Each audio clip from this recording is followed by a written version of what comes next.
बोलिए गौरी पुत्र गणेश भगवान की जय। जय श्री राधे कृष्णा। हर हर महादेव। जय शिव शंभू। दोस्तों, इस वीडियो में आज मैं आपको सोमवार की व्रत कथा का श्रवण कराने जा रही हूँ। आज पौष मास का सोमवार है।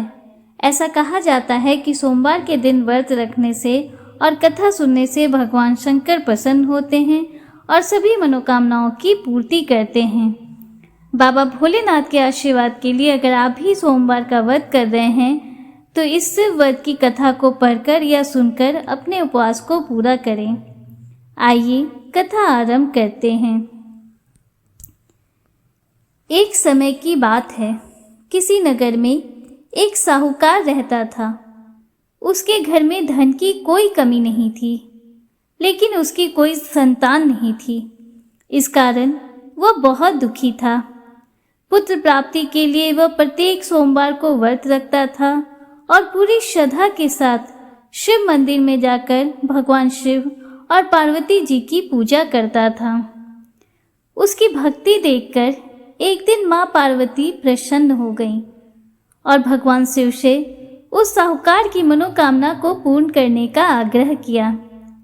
पार्वती जी की इच्छा सुनकर भगवान शिव ने कहा, हे पार्वती, इस संसार में हर प्राणी को उसके कर्मों का फल मिलता है और जिसके भाग में जो हो उसे भोगना ही पड़ता है। लेकिन पार्वती जी ने साहूकार की भक्ति का मान रखने के लिए उसकी मनोकामना पूर्ण करने की इच्छा जताई। माता पार्वती के आग्रह पर शिवजी ने साहूकार को पुत्र प्राप्ति का वरदान तो दिया, लेकिन साथ ही यह भी कहा कि उसके बालक की आयु केवल 12 वर्ष की होगी। माता पार्वती और भगवान शिव की बातचीत को वह साहूकार सुन रहा था। उसे ना तो इस बात की खुशी थी और ना ही दुख। वह पहले की ही भांति शिव जी की पूजा करता रहा। कुछ समय के बाद साहूकार के घर एक पुत्र का जन्म हुआ। जब वह बालक 11 वर्ष का हुआ तो उसे पढ़ने के लिए काशी भेज दिया गया। साहूकार ने पुत्र के मामा को बुलाकर उसे बहुत सारा धन दिया और कहा, तुम इस बालक को काशी विद्या प्राप्ति के लिए ले जाओ और मार्ग में यज्ञ कराते जाना। जहाँ भी यज्ञ कराओ वहाँ ब्राह्मणों को भोजन कराना और दक्षिणा देते हुए जाना। दोनों मामा भांजे इसी तरह यज्ञ कराते हुए और ब्राह्मणों को दान दक्षिणा देते हुए काशी की ओर चल पड़े। रास्ते में एक नगर पड़ा, जहाँ नगर के राजा की कन्या का विवाह था। लेकिन जिस राजकुमार से उसका विवाह होने वाला था वह एक आंख से काना था। राजकुमार के पिता ने अपने पुत्र के काना होने की बात को छुपाने के लिए एक चाल सोची। साहूकार के पुत्र को देखकर उसके मन में एक विचार आया। उसने सोचा, क्यों न इस लड़के को दूल्हा बनाकर राजकुमारी से विवाह करा दूं। विवाह के बाद इसको बहुत सा धन देकर विदा कर दूंगा और राजकुमारी को अपने नगर ले जाऊंगा। लड़की को दूल्हे के वस्त्र पहनाकर राजकुमारी से विवाह करा दिया गया। लेकिन साहूकार का पुत्र ईमानदार था। उसे यह बात न्याय संगत नहीं लगी। उसने अवसर पाकर राजकुमारी की चुन्नी के पल्ले पर लिखा कि तुम्हारा विवाह तो मेरे साथ हुआ है, लेकिन जिस राजकुमार के संग तुम्हें भेजा जाएगा वह एक आंख से काना है। मैं तो काशी पढ़ने के लिए जा रहा हूँ। जब राजकुमारी ने चुन्नी पर लिखी बातें पढ़ी तो उसने अपने माता पिता को यह सारी बात बताई। राजा ने अपनी पुत्री को विदा नहीं किया, जिससे बारात वापस चली गई। दूसरी ओर साहूकार का लड़का और उसका मामा काशी पहुंचे। वहां जाकर उन्होंने यज्ञ किया। जिस दिन लड़के की आयु 12 साल की हुई उसी दिन यज्ञ रखा गया। लड़के ने अपने मामा से कहा, मामा, मेरी तबीयत कुछ ठीक नहीं है। मामा ने कहा, तुम अंदर जाकर सो जाओ, तुम थक गए होगे। शिव जी के वरदान अनुसार कुछ ही देर में उस बालक के प्राण निकल गए। मृत भांजे को देख उसका मामा ने विलाप शुरू किया। संजोगवश उसी समय शिवजी और माता पार्वती उधर से जा रहे थे।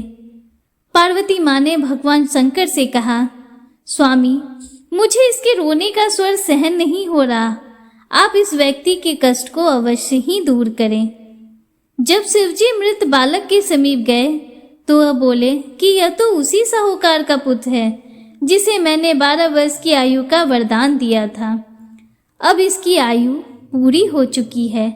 लेकिन मातृभाव से विभोर माता पार्वती ने कहा, हे महादेव, आप इस बालक को और आयु देने की कृपा करें, अन्यथा इसके वियोग में इसके माता पिता भी तड़प तड़प कर मर जाएंगे। माता पार्वती के आग्रह पर भगवान शिव ने उस लड़के को जीवित होने का वरदान दिया। शिव जी की कृपा से वह लड़का जीवित हो गया। शिक्षा समाप्त करके लड़का मामा के साथ अपने नगर की ओर चल दिया। दोनों चलते हुए उसी नगर में पहुंचे जहां उस लड़की का विवाह हुआ था। उस नगर में भी उन्होंने यज्ञ का आयोजन किया। उस लड़के के ससुर ने उसे पहचान लिया और महल में ले जाकर उसकी खातिरदारी की और बहुत सारा दान दहेज देकर अपनी पुत्री को विदा किया।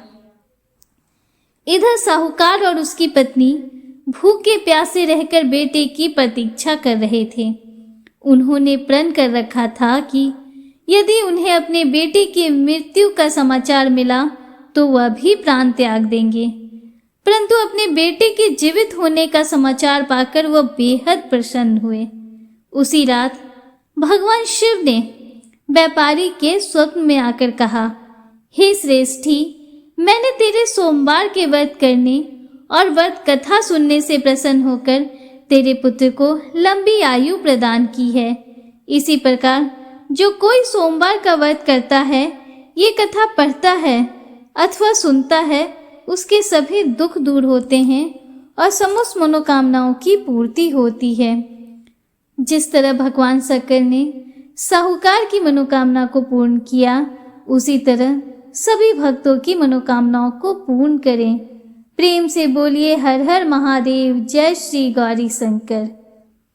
दोस्तों, उम्मीद करती हूँ कि सोमवार की व्रत कथा आपको पसंद आई होगी और वीडियो आपको अच्छा लगा होगा। अगर वीडियो आपको अच्छा लगा हो तो वीडियो को लाइक कीजिए, दूसरों के साथ शेयर कीजिए, कमेंट में हर हर महादेव, जय श्री राधे कृष्णा जरूर लिखिए। अगर आप हमारे चैनल पर पहली बार आए हैं तो चैनल को सब्सक्राइब कीजिए। हमारे चैनल पर प्रतिदिन पौराणिक कथाओं का श्रवण कराया जाता है। बेल आइकन जरूर प्रेस कीजिए जिससे आगे भी आपको ऐसी ही रोचक जानकारियाँ मिलती रहें।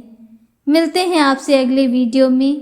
तब तक के लिए हर हर महादेव, जय श्री राधे कृष्णा, राधे राधे।